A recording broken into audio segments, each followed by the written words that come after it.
selamat siang, selamat sore, serta selamat malam, kapanpun dan dimanapun anak-anakku, siswa-siswi kelas 8 SMP Negeri 47 Samarinda, dimanapun kalian berada. Bagaimana kabar kalian? Semoga kalian tetap dalam keadaan sehat dan selalu semangat dalam menjalani aktivitas keseharian kalian, termasuk aktivitas kalian saat ini, yaitu aktivitas pembelajaran PPKN, yang insya Allah pada pertemuan saat ini kita akan melanjutkan materi bab 5C yang berjudul Nilai Semangat Sumpah Pemuda Masa Sekarang. Baik anak-anak, selamat belajar. Baik, kita lanjutkan materi berikutnya, yaitu materi bab 5 bagian C yang berjudul Nilai Semangat Sumpah Pemuda Masa Sekarang. Apa sih pemuda itu? Di dalam buku PPKN kalian bisa pelajari pemuda itu memiliki ciri-ciri semangat yang tinggi, kemauan yang kuat, dan cita-cita yang besar. Di dalam Undang-Undang Nomor 40 Tahun 2009 dikatakan pemuda itu berusia 16 tahun sampai 30 tahun. Itulah para pemuda. Ya, meskipun kalian yang sekarang berada di kelas 8 SMP barangkali belum berusia 16 tahun, tetapi nilai-nilai semangat pemuda harus kalian pupuk mulai dari sejak dini, mulai dari sekarang. Sebab kalianlah generasi muda yang akan melanjutkan perjuangan bangsa di masa yang akan datang dalam mengisi kemerdekaan Republik Indonesia ini. Nah, apa sajakah sifat kepemudaan yang wajib kalian miliki? Yang pertama, kalian harus menemukan potensi diri kalian. Kalian harus bisa temukan dari sekarang. Apa sebenarnya potensimu? Sebab setiap orang memiliki potensi atau bakat masing-masing. Ada yang berpotensi dalam bidang matematika, maka perkuatlah potensi matematika tersebut. Ada orang yang lebih memiliki potensi dalam bidang olahraga, maka perkuatlah potensi olahraga tersebut. Ada orang yang memiliki potensi dalam bidang sosial, maka perkuatlah ilmu-ilmu sosial seperti ilmu IPS, ilmu PPKN, bahasa Indonesia, dan lain sebagainya. Jadi masing-masing kita memiliki potensi masing-masing, sehingga Bapak percaya tidak ada satupun siswa di Indonesia, termasuk di SMP kita, adalah siswa yang bodoh. Itu tidak ada. Yang ada adalah siswa itu memiliki potensi masing-masing.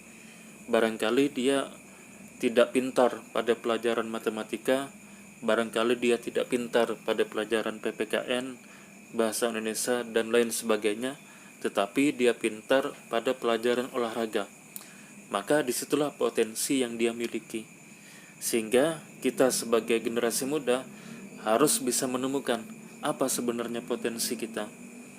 Jika potensi kita misalkan dalam bidang IT, maka perkuatlah ilmu IT kita, perkuatlah ilmu komputer kita, kursuslah. Nah, sehingga nanti ketika kuliah kita bisa mengambil jurusan yang berkaitan dengan IT tersebut. Yang kedua yang harus kita miliki adalah tanggung jawab. Nah, tanggung jawab itu berarti kemauan kita untuk melaksanakan tugas atau melaksanakan kewajiban. Itu wajib kita miliki. Meskipun kita misalkan tidak suka dengan pelajaran tertentu, ya karena kita merasa potensi kita bukan di situ, potensi kita pada pelajaran yang lain misalkan, tetapi kita tetap harus memiliki yang namanya tanggung jawab. Nah, tanggung jawab inilah yang kemudian membuat kita mau dan berusaha dengan keras untuk mengerjakan semua tugas yang diberikan oleh guru tersebut. Nah, inilah yang harus kita miliki, yaitu rasa tanggung jawab. Walaupun kita tahu potensi kita bukan di situ, tetapi minimal kita bertanggung jawab dengan berusaha sekuat tenaga kita, semampu kita untuk mengerjakan semua tugas yang diberikan oleh guru. Itulah namanya tanggung jawab.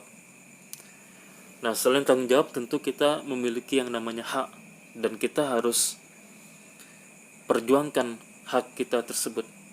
Apa hak kita saat ini? Hak kita saat ini tentu adalah hak dalam bidang pendidikan. Maka kita terus kejar hak kita tersebut. Jangan sampai kita tidak mendapatkan hak untuk sekolah hanya karena masalah biaya dan lain sebagainya. Dan pemerintah saat ini sudah mengeluarkan berbagai program bantuan seperti program Kartu Indonesia Pintar dan lain sebagainya. Maka itu adalah hak yang mesti kita perjuangkan, sebab pendidikan adalah bagian daripada tujuan negara, yaitu mencerdaskan kehidupan bangsa. Maka kita sebagai rakyat berhak untuk mendapatkan pendidikan. Yang keempat, sifat kepemudaan yang wajib kita miliki adalah karakter.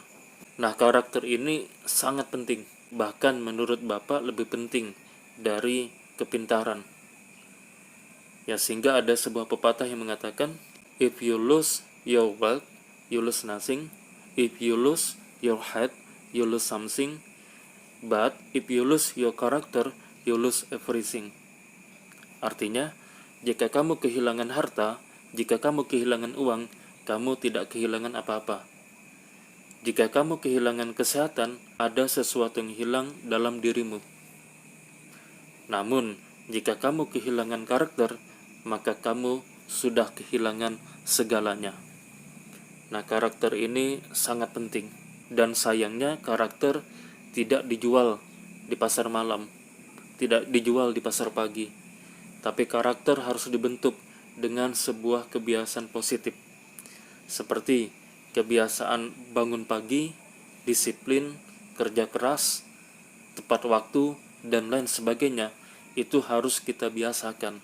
Nah, kebiasaan yang terus-menerus ini lama-lama menjadi karakter. Dan itu butuh perjuangan untuk memperoleh karakter yang positif. Berikutnya, aktualisasi diri. Nah, kita bisa meningkatkan aktualisasi diri kita dengan berbagai kegiatan positif, seperti menjadi anggota OSIS, mengikuti kegiatan pramuka, atau kegiatan-kegiatan eskul yang kita minati. Misalkan eskul PMR, eskul olahraga, atau barangkali di tempat lain ada eskul musik, eskul band, eskul tari, dan lain sebagainya sesuai dengan potensi kita masing-masing. Nah, di situ kita bisa mengaktualisasi diri kita, meningkatkan rasa percaya diri kita untuk membuktikan kemampuan kita baik kepada diri kita sendiri maupun kepada orang lain. Nah, yang terakhir, sifat kepemudaan yang wajib kita miliki adalah cita-cita. Orang yang tidak memiliki cita-cita berarti orang tersebut seperti berlayar, tidak jelas arah kapalnya kemana. Nah, oleh karena itu kita wajib memiliki cita-cita. Mari kita cari dari sekarang apa sebenarnya potensi kita. Ya, dan dari potensi itu kita akan arahkan menjadi cita-cita kita. Kalau memang kita berpotensi dalam bidang kesehatan, maka bercita-citalah menjadi seorang dokter. Jika kita berpotensi dalam menghibur teman-teman kita, maka bisa saja cita-cita kita menjadi artis, menjadi penyanyi, menjadi selebritis, ya, dan lain sebagainya. Itulah yang harus kita miliki dari sekarang adalah cita-cita, sehingga kegiatan kita menjadi lebih terarah, dan ketika belajar pun kita menjadi lebih semangat. Kenapa banyak siswa-siswi tidak semangat dalam belajar? Karena mereka belum mengetahui apa cita-cita mereka. Dan Bapak melihat sendiri, siswa-siswi yang pernah Bapak ajar, siswa-siswi yang memiliki cita-cita biasanya lebih bersemangat dalam belajar, karena cita-citanya tersebut membuat dia menjadi lebih termotivasi dalam mengikuti pembelajaran di sekolah. Inilah pentingnya sebuah cita-cita. Ya, selanjutnya tentang simbol negara. Nah, hal ini sangat penting kita pelajari agar para pemuda-pemudi kita bisa bersatu. Sebab simbol negara ini adalah lem kebangsaan Indonesia. Apa saja simbol negara? Simbol negara kita yang pertama ada di dalam pasal 35 Undang-Undang Dasar 1945 yang berbunyi, bendera negara Indonesia ialah sang merah putih. Inilah simbol negara kita yang pertama. Simbol negara kita yang kedua ada di dalam UUD 1945 pada pasal 36 yang berbunyi, bahasa negara ialah bahasa Indonesia. Ini simbol negara kita yang kedua.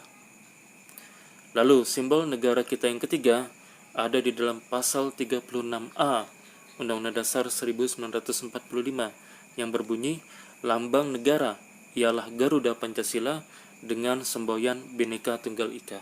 Dan yang terakhir ada di dalam UUD 1945 pada pasal 36B yang berbunyi, lagu kebangsaan ialah Indonesia Raya, yang sudah sering Bapak sampaikan, yang diciptakan oleh seorang pemuda yang meninggal muda gara-gara lagu tersebut. Masih ingat anak-anak siapa namanya? Ya, beliau adalah W.G. Rudolf Supratman, W.R. Supratman. Baik anak-anak, demikianlah materi pembelajaran bab 5 bagian C, materi terakhir bab 5 ini. Semoga materi ini bisa masuk dalam pikiran kita dan bisa kita aplikasikan dalam kehidupan kita sehari-hari.